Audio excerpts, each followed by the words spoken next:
মুখ্যমন্ত্ৰীয়ে গৰুৰ সিন্ডিকেট চলাব বিচাৰিছে। এই বিস্ফোৰক মন্তব্য কৰিছে সংখ্যালঘু নেতাই। জনাই আছো।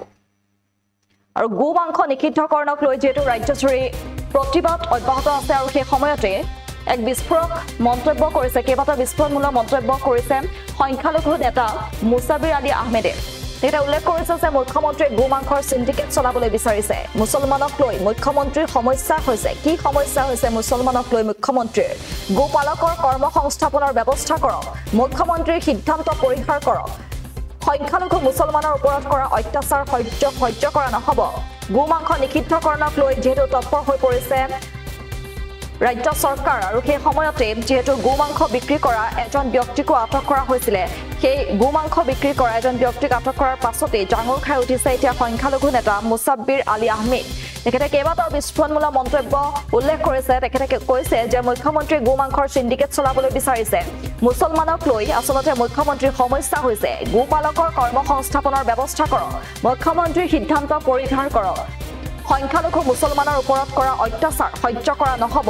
গো মাংস নিষিদ্ধকৰণক লৈ যেটো প্ৰশাসন বা ৰাজ্য চৰকাৰ তৎপৰ হৈ পৰিছে, আৰু সেই সময়তে গো মাংস বিক্ৰী কৰা এজন ব্যক্তিকো ইতিমধ্যে আটক কৰিছে, আৰু সেই গো মাংস বিক্ৰী কৰা ব্যক্তিজনক আটক কৰাৰ পাছতে এনেদৰে ডাঙৰ খাই উঠিছে আৰু কেইবাটাও বিস্ফোৰকমূলক মন্তব্য কৰিছে সংখ্যালঘু নেতা মুছাবিৰ আলী আহমেদে।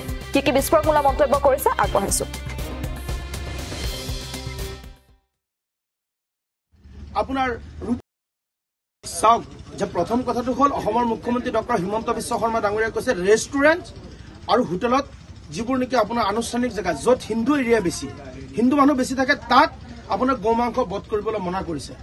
আজি ৰূপহীত যিটো ঘটনা হ'ল, চালো যে ৰূপহীৰ যিটো গৰু বজাৰ আছিলে, গৰু বজাৰৰ একদম ভিতৰৰ গলিত এজন ব্যক্তিয়ে তাত আপোনাৰ সৰুকে হোটেল দি পেলাই জীৱিকা নিৰ্বাহ কৰি আছে, নিজৰ ল'ৰা ছোৱালীক শিক্ষা দি আছে, নিজৰ ঘৰটো পোহপাল দি আছে।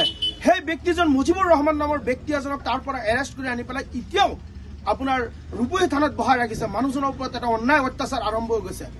গতিকে মুছলমান এৰিয়াত যদি খায়, অসমৰ মুখ্যমন্ত্ৰীৰ কথাৰ লগত কৰ্মৰ লগত কোনো ধৰণে মিল নাইকিয়া। যিবোৰ আপোনাৰ মুছলমান এৰিয়া আছে তাত কোনোবাই মাংস বিক্ৰী কৰি আছে, তাৰ পৰা এৰেষ্ট কৰাৰ মতলব কি? তাৰ মানে কি অসমৰ মুখ্যমন্ত্ৰীয়ে কি এই গো মাংস, কটা মাংস, ৰান্ধা মাংস বিক্ৰী কৰা কিবা সিন্ডিকেট চলাবলৈ বিচাৰি আছে নেকি? গতিকে মই ধিক্কাৰ আৰু গৰিহণা দিছো। অনতি পলমে মুজিবুৰ ৰহমান নামৰ ব্যক্তিজনক এৰেষ্ট কৰিছে, অনতি পলমে এৰি দিব লাগে, অন্যথা আমি ৰাজপথ অৱৰোধ কৰি পেলাই আমি প্ৰতিবাদ কৰিম। আজি আমাৰ যিসকল সংখ্যালঘু মুছলমান আছে, কোনোবাই গৰু কাটিছে, যিসকল কছাই ব্যক্তি আছে তেওঁলোকে বিক্ৰী কৰিছে, তেওঁলোকৰ পেট পোহপাল দিছে, আৰু এজনে কিনি নি পেলাই আপোনাৰ হোটেলৰ মাজত এই মাংস বনাই বিক্ৰী কৰি পেলাই নিজৰ জীৱিকা নিৰ্বাহ কৰি নিজৰ ল'ৰা ছোৱালীক পোহপাল দি আছে, নিজৰ ল'ৰা ছোৱালীক শিক্ষা দি আছে। গতিকে অসমৰ মুখ্যমন্ত্ৰী আপোনাৰ ইমান হিংসা কিয়? আমাৰ মুছলমান মানুহখিনি কৰ্মসংস্থাপন হৈ পেলাই চলি আছে, ইয়াত আপোনাৰ হস্তক্ষেপ কৰাৰ অৰ্থ কি? গতিকে আমাৰ মানুহখিনি স্বাৱলম্বী দেখিলে অসমৰ মুখ্যমন্ত্ৰী ডক্টৰ হিমন্ত বিশ্ব শৰ্মা ডাঙৰীয়াৰ হিংসা লাগে। গতিকে অসমৰ মুখ্যমন্ত্ৰীক স্পষ্ট ভাষাত কৈছো, আপুনি যিসকল মানুহ গৰু কাটি পেলাই জীৱিকা নিৰ্বাহ কৰিছে, সেইসকল মানুহৰ কৰ্মসংস্থাপনৰ ব্যৱস্থা কৰক। আমি যিমান সংখ্যালঘু এৰিয়া আছে টোটেলি আমি গৰু মাংস বন্ধ কৰি দিম। মই এটা টকশ্বত বহি পেলাই কৈছিলো যে কোনো এটা মুছলমান এৰিয়াৰ ভিতৰত আপোনাৰ গাই গৰু কাটি পেলাই তাত ভক্ষণ কৰিব নোৱাৰিব, বিক্ৰী কৰিব নোৱাৰিব। প্ৰথম প্ৰতিবাদ মই কৰিম।